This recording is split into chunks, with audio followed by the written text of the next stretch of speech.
بسم اللہ الرحمن الرحیم۔ السلام علیکم۔ ایک تھی بڑھیا، وہ بڑھیا اپنا سارا گہنا پہن کر کہیں جا رہی تھی۔ گہنا کیا تھا؟ یہی کہ دونوں کانوں میں جھمکے تھے، باہوں میں کنگن تھے اور گلے میں ایک ہار، مگر یہ سارے زیور تھے سونے کے۔ بیچاری بڑھیا کے پیچھے دو ٹھگ لگ گئے۔ دونوں بڑے چال باز، مکار اور عیار تھے۔ دونوں آپس میں گہرے دوست تھے۔ دونوں چاہتے تھے کہ بڑھیا سے سارے کا سارا زیور چرا لیں، لیکن بڑھیا نے بھی اپنے بال دھوپ میں سفید نہیں کیے تھے۔ وہ ٹھگ تو ٹھگ ہی تھے، مگر یہ بڑھیا بھی ان کی نانی نکلی۔ ایک ٹھگ باز نے آگے بڑھ کر سلام دعا کرنے کے بعد بڑی اماں سے پوچھا کہ آپ کہاں جا رہی ہیں؟ بیٹا، میں تو شہر کی طرف جا رہی ہوں۔ دوسرے ٹھگ نے کہا کہ پھر تو خوب ساتھ ہوا، بڑی اماں ہم بھی تو شہر ہی جا رہے ہیں۔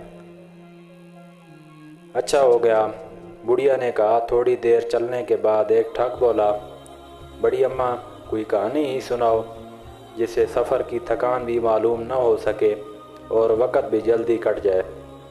بیٹا، میں بھلا کون سی کہانی سناؤں؟ تم بھی کوئی سنا دو، ہم سنائیں۔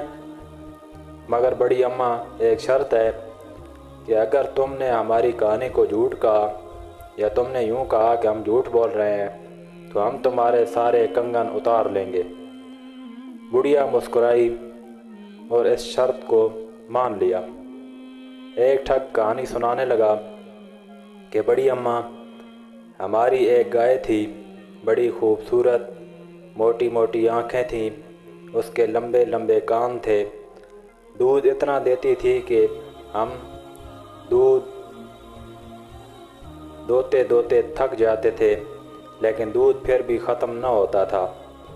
اس میں خاص بات یہ تھی کہ اگر ہم اس کے دائیں سینگ پر بیٹھ جاتے تو مغرب میں پہنچ جاتے، اور جب بائیں پر بیٹھتے تو مشرق میں پہنچ جاتے۔ پاکستان بننے پر جب ہم قافلے کے ساتھ پاکستان آ رہے تھے، ہم پر فسادیوں نے حملہ کر دیا۔ ایک گولی اس گائے کو لگی جس سے بیچاری وہیں ڈھیر ہو گئی۔ بڑا افسوس ہوا۔ بڑھیا نے افسوس ظاہر کرتے ہوئے کہا، بڑی اماں اب آپ ہی کچھ سناؤ۔ ٹھگ تو تیر نشانے پر نہ لگا سکے۔ میں سناؤں؟ بڑھیا کہنے لگی، اگر تم نے میری بات کو غلط جانا تو تمہیں 100 روپیہ دینا پڑے گا۔ ٹھگوں نے کہا، جی بالکل منظور ہے۔ تو پھر سنو بیٹا، جب میری شادی ہوئی تو میرے والد نے ایک بیل مجھے جہیز میں دیا۔ بڑا اچھا بیل تھا، کسی کو کچھ نہ کہتا۔ ایک دفعہ یوں ہی باہر کھیت میں کوئی دوسرا بیل اس سے لڑ پڑا۔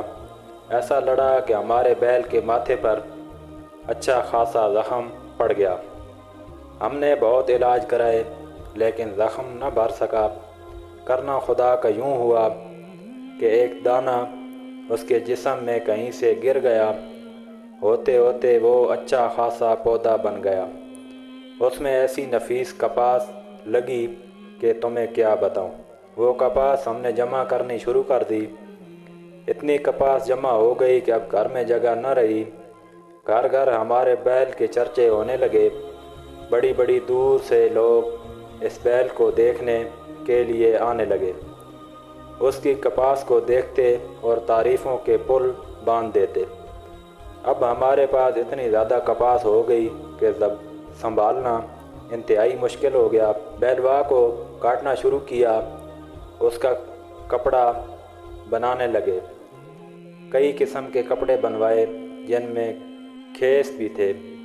ان کھیسوں میں سے 2 کھیس کہیں چوری ہو گئے۔ بیٹا، خدا جھوٹ نہ بلوائے، یہ کھیس جو تم اوڑے ہوئے ہو وہی ہیں جو چوری ہوئے تھے۔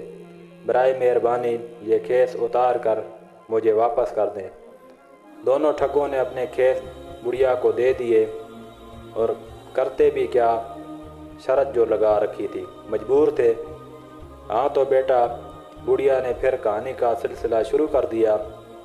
ہم نے اس کپاس میں سے ململ کے تھان بنوائے، ململ کے تھانوں میں سے ایک تھان جو گم ہو گیا، یہ جو تمہاری پگڑیاں ہیں اسی تھان کی ہیں، یہ بھی اتار دو۔ انہوں نے پگڑیاں بھی اتار دیں، نہ اتارتے تو شرط کے مطابق 100 روپیہ دیتے۔ اب شہر نزدیک ہی تھا۔ ایک ٹھگ بولا، بڑی اماں بھوک لگ رہی ہے۔ اچھا بیٹا، شہر بالکل قریب ہے، مجھے اپنے کنگن بیچنے ہیں، کنگن بیچ لیں اور پھر آرام سے کسی جگہ بیٹھ کر کھانا کھائیں گے۔ وہ خاموش ہو گئے اور سوچنے لگے کہ بڑھیا کنگن بیچ لے، پھر کوئی داؤ چلائیں گے۔ وہ بڑھیا کے ساتھ چلتے ہوئے اپنی دماغی سڑکوں پر تدبیروں کے گھوڑے دوڑانے لگے۔ اب وہ شہر میں پہنچ گئے تھے، ہر طرف خوب چہل پہل تھی، کھوئے سے کھویا چلتا تھا۔ بڑھیا نے اپنے کنگن اتار لیے اور ان سے کہنے لگی، بیٹا سنار کی دکان آ چکی ہے، تم یہاں بیٹھو اور میں اپنے کنگن بیچ لوں۔ وہ سنار کی دکان کے قریب ہی بیٹھ گئے اور بڑھیا سنار کی دکان پر پہنچ گئی۔ کیا چاہیے اماں تمہیں؟ سنار نے پوچھا۔ میں اپنے 2 نوکر بیچنا چاہتی ہوں، وہ سامنے جو بیٹھے ہیں، نوکروں کی تو ہمیں اشد ضرورت ہے۔ بولو اماں کیا قیمت ہے ان دونوں کی؟ 300 روپے، بڑھیا نے کہا اور بات 200 روپے پر طے ہو گئی۔ میں نوکروں سے پوچھ لوں ان میں سے ایک بکنا چاہتا ہے یا دونوں؟ بڑھیا نے کہا، بلند آواز سے پوچھنے لگی کہ بیٹا ایک بیچوں یا 2؟ ادھر سے جواب ملا، اماں جان دونوں ہی بیچ دیں، ایک کو کہاں رکھیں گی؟